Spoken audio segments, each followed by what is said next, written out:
Hey everyone, before we dive in, if you love true stories about family, heartbreak, and fighting for what's right, hit that subscribe button and turn on notifications so you never miss a new video. I went to my little sister Clara's gender reveal party on a sunny Saturday afternoon. The kind where the laughter feels a little too loud and everyone's grinning like nothing could ever go wrong. She slipped an ultrasound picture into my hand. Her whole face lit up like Christmas morning. "Isn't she perfect?" she whispered, eyes sparkling. "I'm a radiologist. I've looked at thousands of scans and never blinked."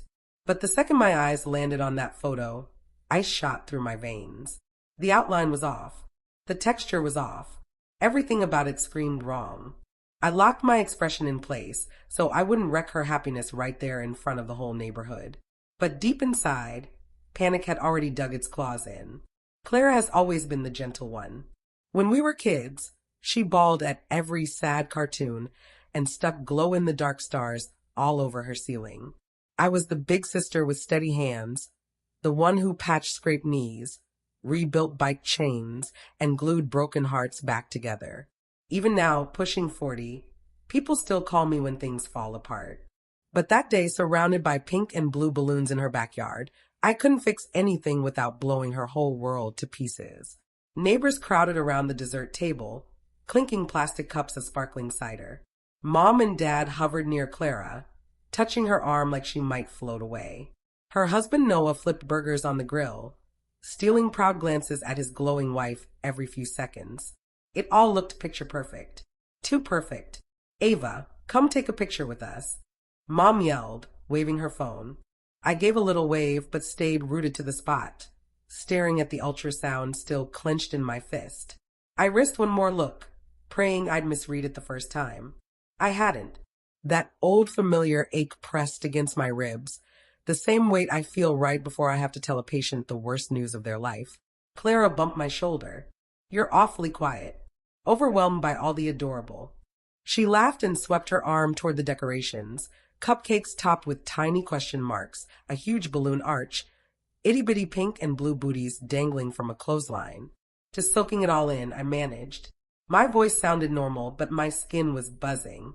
I watched her face shine with that pure, blinding hope moms to beget. She'd already been chatting with her baby girl every night. She'd painted the nursery lavender. She'd picked out 3 favorite names. If I opened my mouth right then, with 50 people watching, I'd destroy her. I slid the picture into my pocket and forced myself to act normal, refilling drinks, laughing at small talk, nodding while one of Claire's friends went on about mother's intuition.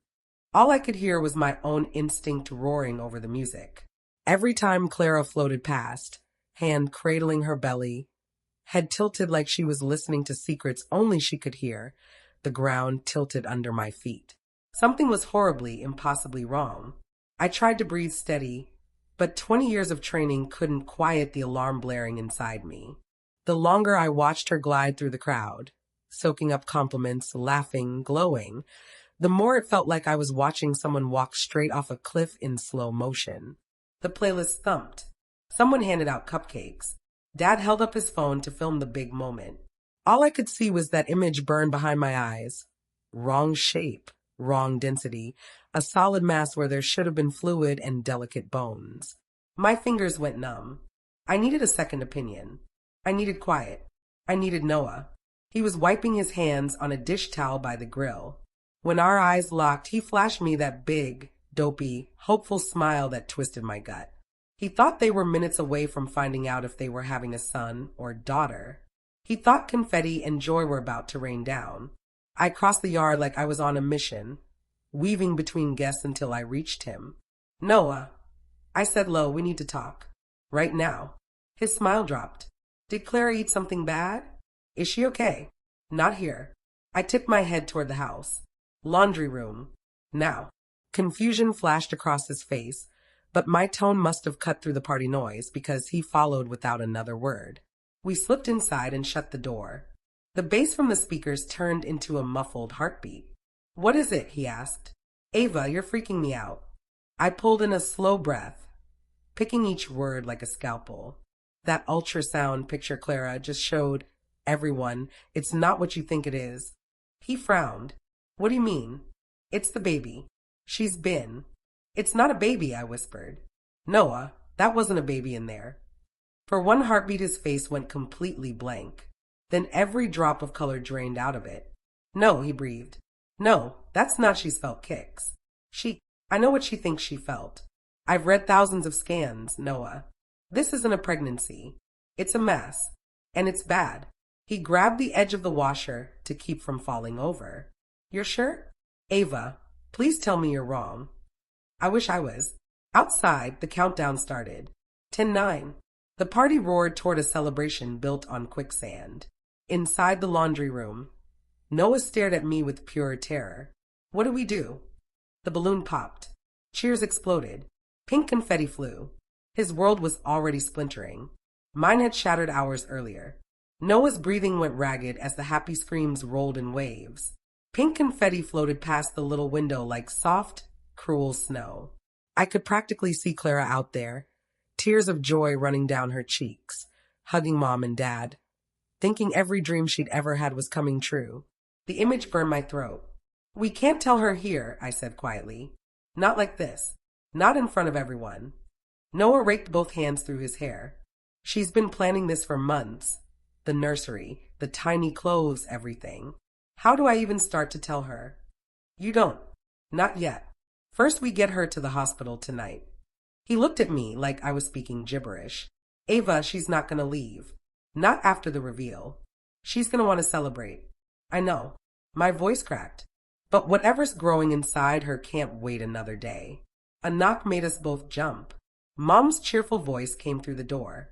You two hiding from the party? Claire's about to cut the cake. Noah's eyes went wide with panic. I sucked in a breath, cracked the door, and pasted on a smile. Just grabbing something. Be right there. Mom beamed, clueless, and drifted back to the chaos. Noah whispered, what do we even say? Tell her I don't feel good and you need to drive me to urgent care. Anything. Just buy us time. He nodded like a man going underwater who's trying to pretend he can still breathe. We walked back out. Clara came running up, pink confetti in her hair, glowing like an angel. The sight nearly dropped me to my knees. There you guys are, she laughed. Noah, you missed the best part. It's a girl. I can't breathe. I'm so happy. Noah forced a smile that looked painful. Sorry, babe. Ava's feeling rough. I gotta run her to get something quick. Clara's face fell. But the cake. I'll be fast, promise. Save me the biggest piece. She pouted but hugged me anyway, pressing her rounded belly gently against me. My chest caved in. That curve she'd been cherishing for months wasn't a baby. No heartbeat. Just a silent, dangerous mass taking up space. Text me when you're better, she said softly. I will, I barely got out. 10 minutes later, we were peeling out of their driveway. Noah's knuckles were white on the steering wheel. I had my phone to my ear before we hit the stop sign. Dr. Harper Lang, it's Ava. I need you at the hospital now. Full workup, OB imaging, everything. It's my sister. Something's really wrong. Harper's voice sharpened instantly. Bring her straight in. We pulled up to the ER. Clara arrived minutes later, confused but trusting because Noah stuck to the script I'd given him. In the dark ultrasound room, Harper's face stayed neutral for about 3 seconds before she stepped out to consult a colleague. I knew that look. I'd worn it 1,000 times. Then the screen told the truth. A huge, solid ovarian mass. No mistaking it. Clara stared, lost. Where's the heartbeat? Harper's voice was gentle. Sweetie, there is no heartbeat. Noah collapsed into a chair. Clara's hand flew to her mouth, but I felt her move. I stepped closer, my own voice shaking. Honey, I'm so sorry. Her world didn't crack. It imploded. Clara didn't scream or throw anything. She just folded in on herself, like someone had yanked every bone out of her body. Harper eased her onto the bed while Noah held her hand and whispered apologies she couldn't hear. I stood frozen by the door, watching my little sister's heart break in real time. I'd delivered devastating news for years, but nothing prepared me for this. Harper ordered stat pre-op labs and paged Dr. Rowan Brooks, one of the top surgical oncologists in the state. When he arrived, he spoke softly. The mass had to come out immediately. It's large, but it looks contained. We move fast, we give her the best shot. Clara stared into space. It wasn't a baby, she whispered. I sang to her. I read her books. I bought little dresses. Noah's face crumpled. I'm so sorry. I didn't know. No, she cut in sharp. It's not your fault. Someone told me I was pregnant. Someone let me believe it. Her eyes drifted to me, confused, shattered, but still trusting. You knew at the party, she said. So quietly it hurt. I suspected, I answered carefully. I wasn't sure until the scans here. I couldn't crush you without being certain. Tears pooled in her eyes, but she nodded. Thank you for getting me here. Dr. Brooks scheduled surgery for first thing in the morning. I never left the hospital. I paced the halls while Noah dozed upright in a plastic chair beside Clara. At dawn, as they wheeled her away, she grabbed my hand one last time. Don't let them get away with it, she whispered. I won't, I promised. 3 slow hours later, Dr. Brooks walked out, mask dangling. I braced myself. She's okay, he said. We got it all, clean margins. She's going to be all right. Relief hit me so hard my knees almost gave out. Noah cried like a baby. I held it together. Barely. 2 days later, pathology came back, benign. Clara would heal physically. Emotionally was another story.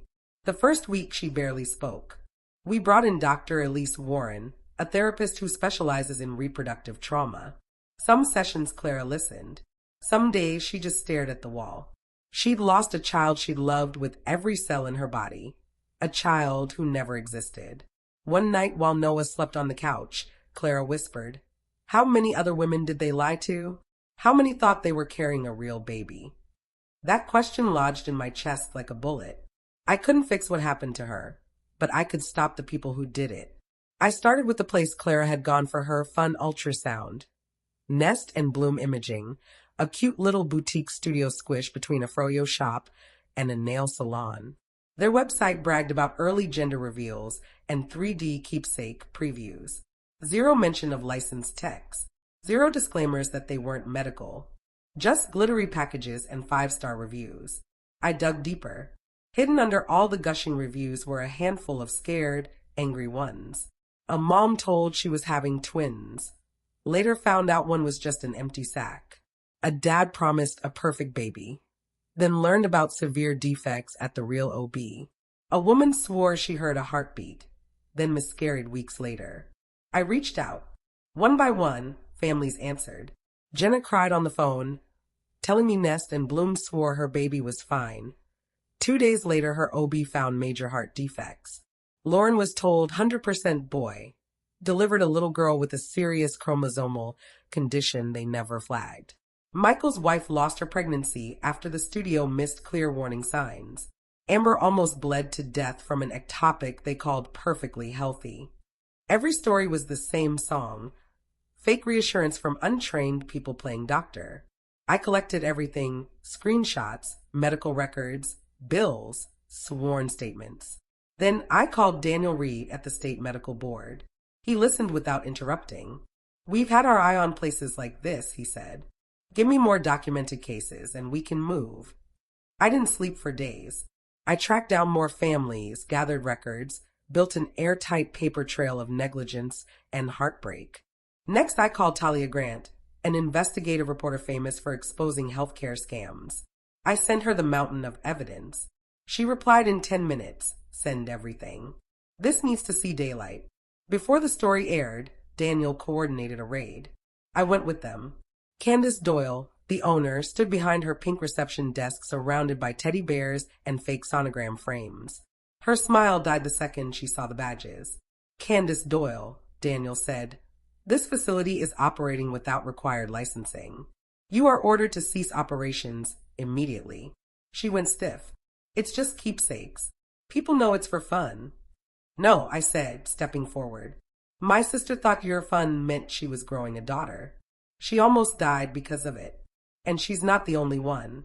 For the first time, real fear flashed in Candace's eyes. Talia's news crew arrived once the place was locked down. They filmed the fake medical posters, the unlocked ultrasound machine, the stack of official cease and desist orders. Talia interviewed me on the sidewalk. What do you want people to take away from this? She asked. That ultrasound is medicine, I said. Not entertainment. When untrained people pretend it's dress up, real people get hurt, sometimes forever. The segment aired that night. The community exploded. More families came forward. Lawsuits piled up. Attorney Marissa Cole took the lead, filing one massive case for all the victims. The trial lasted months. I sat right behind Clara the day she testified, voice shaking but strong. I loved a baby who never existed, she told the court, because someone handed me a fake picture and told me she was real.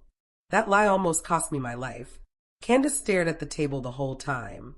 When the verdict came, guilty on every count, the courtroom went dead silent. Candace was banned for life from any healthcare-related business and ordered to pay millions in restitution. She left in cuffs. Only then did I finally exhale. Clara squeezed my hand. You kept your promise, she whispered, and for the first time in months she smiled. Healing wasn't a straight line. Some days Clara woke up ready to fight, went to therapy, took walks, cooked real meals.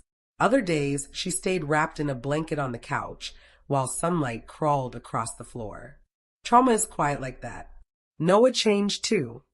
Gentler, more careful, like he was scared the universe might take her away if he blinked.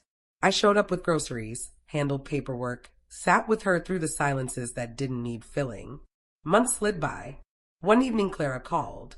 Her voice sounded steady, lighter. When I got to their house, Noah opened the door with red eyes and a huge smile. Living room, he said. I walked in and stopped breathing. Clara sat on the couch cradling a tiny newborn wrapped in a soft yellow blanket.